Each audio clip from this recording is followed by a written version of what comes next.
मालिक को प्रणाम। सभी अभ्यासी भाई बहनों को नमस्कार। हम अब तक इच्छा की बात करते रहे हैं। मैं अनिच्छा के कुछ उदाहरण देना चाहूँगा। आप चाहते हैं, जो लोग बाबूजी महाराज के पास आते थे और बड़ी अनिच्छा से कहते थे, बाबूजी मैं आपको अजवाना चाहता हूँ, और बाबूजी कहते, मैं तुम्हारा बहुत आभारी हूँ। ये सुनकर वे और भी फूल कर कुप्पा हो जाते। तो वे कहते, नहीं बाबूजी, आपको आभारी नहीं होना है, क्योंकि आखिरकार आप मेरे लिए कुछ अच्छा करने का प्रयास ही तो कर रहे हैं। एक दिखावटी शिष्टाचार अनिच्छा से स्वीकार करना कि कोई आपकी मदद करने वाला है, और तब बाबूजी एक सीटिंग दे दिया करते थे। और सीटिंग के बाद वे सज्जन कहते थे, लेकिन बाबूजी महाराज, मुझे कुछ भी महसूस नहीं हुआ।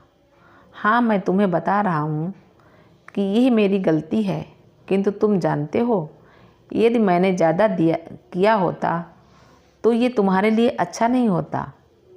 हाँ, परंतु बाबूजी, ऐसा कैसे हो सकता है कि आप मुझे ज़्यादा दें और वह मेरे लिए अच्छा ना हो। उस समय बाबूजी ने जो बात कही उसे हम सभी को याद रखनी चाहिए। उन्होंने कहा, हमारे लिए हर चीज़ की अति बुरी होती है, चाहे ये खाना हो, पीना हो या धन।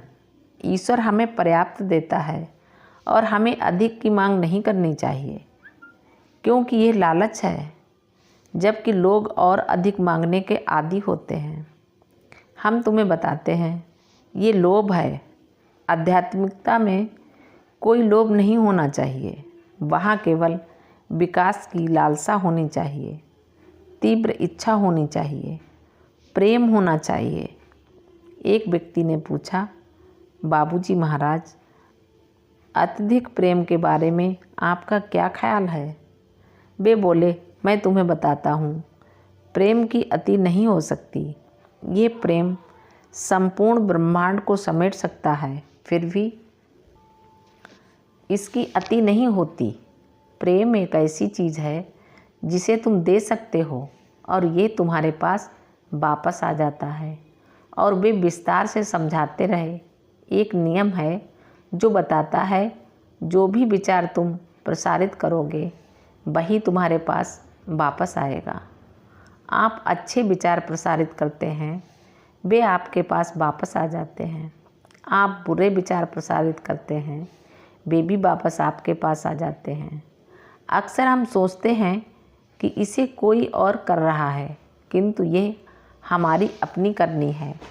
केवल प्रेम ही एकमात्र ऐसी चीज़ है जो बांटने पर अगर हमारे पास वापस आती है तो वह हमारे प्रेम में वृद्धि करती है, जबकि दूसरी हर चीज़ देने पर आपके पास कम हो जाती है। तब मैंने उन्हें एक तमिल कहावत बताई, अर्थात अमृत भी अधिक होने पर विष बन जाता है। अमृत जैसी चीज़ भी हानिकारक हो सकती है। हर चीज़ नपी तुली होनी चाहिए। और वे बोले, प्राणहुति सूक्ष्म होनी चाहिए और सही मात्रा में होनी चाहिए। उन्होंने कहा, मात्रा बहुत महत्वपूर्ण है, क्योंकि मान लो कोई इंजेक्शन बहुत ही फ़ायदेमंद है और एक ही बार में आप 2 इंजेक्शन दे देते हैं, रोगी मर भी सकता है। यद्यपि दवा उसके लिए लाभकारी है। अतः ये दोनों बातें याद रखनी चाहिए। उचित समय, उचित मात्रा। किंतु वे सहज मार्ग को आजमाने के इच्छुक नहीं थे। वे बेमन से इसे आजमाने के लिए बस बैठ जाते और फिर उठकर चले जाते। और बाबूजी ने कहा, देखो, मैंने उनके साथ 1 घंटा बर्बाद किया है। मैंने कहा, लेकिन आप क्यों अपना समय बर्बाद करते हैं? वे बोले, भाई, मैं तो लालाजी महाराज की आज्ञा का पालन कर रहा हूँ। वे कहते थे, ज़्यादा से ज़्यादा लोगों को उनके उद्धार के लिए, उनकी भलाई के लिए, उनके विकास के लिए इस सहज मार्ग पद्धति में ले आओ। किंतु वे लोग स्वीकार ही नहीं करते हैं, और यदि वे इच्छुक नहीं हैं तो मैं क्या कर सकता हूँ। उन्होंने कहा, तुम जानते हो, हम पशुओं को आसानी से प्रशिक्षित कर सकते हैं। तुम कुत्ते को प्रशिक्षित कर सकते हो, यहाँ तक कि शेर को भी इस तरह से प्रशिक्षित कर सकते हो कि प्रशिक्षक शेर के मुंह में अपना सिर डाल दे तो भी वह नहीं काटेगा, किंतु मनुष्य को प्रशिक्षित करना लगभग असंभव है। मैंने कहा, क्यों? वे बोले, ईश्वर ने उन्हें इच्छा शक्ति दी और वे इसका दुरुपयोग करते हैं। ईश्वर ने उन्हें बुद्धि दी, वे इसका दुरुपयोग करते हैं। दोनों का उपयोग उनके अपने विकास के लिए किया जाना चाहिए।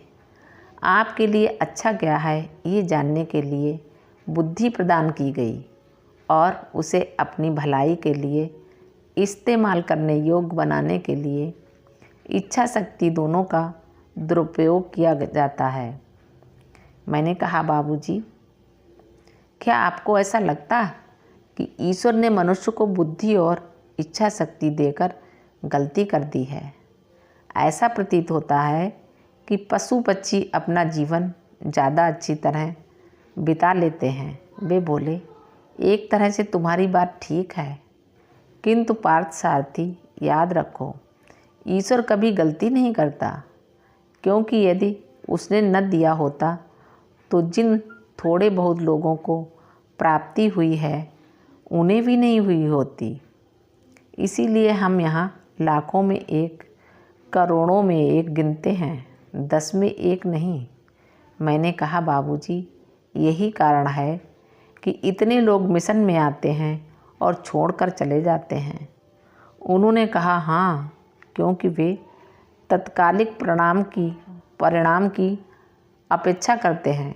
वे यहाँ आकर तत्काल संत बन जाना चाहते हैं, बिना ये जाने कि संत क्या होता है और तत्काल क्या होता है।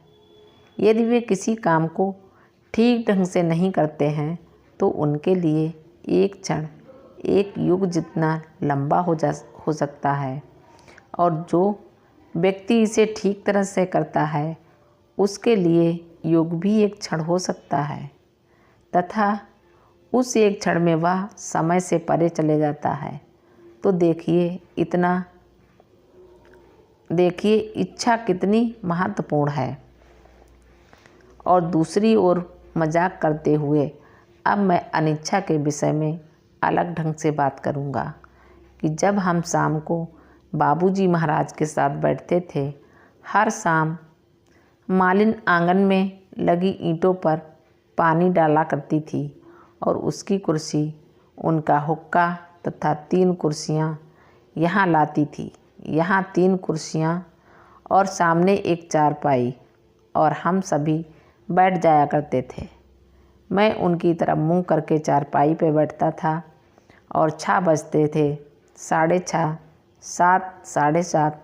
कुछ लोगों को भूख लग जाती, लेकिन वे यह बात कहना नहीं चाहते थे। वे पूछते, बाबूजी महाराज, क्या आपको भूख नहीं लग रही है? आपको जाकर भोजन कर लेना चाहिए। और बाबूजी हंसकर उत्तर देते, नहीं, तुम लोग नौजवान हो, तुम जाकर खाना खा लो। वे चले जाते। 8 बजे 2 लोग और चले जाते, 8:30 3 लोग और चले जाते। तब फिर बाबूजी को उनसे कहना पड़ता, कृपया तुम लोग जाओ। और तब सब चले जाने के बाद वे शायद 10 बजे खाते। मालिक को प्रणाम। सभी अभ्यासी भाई बहनों को नमस्कार। धन्यवाद।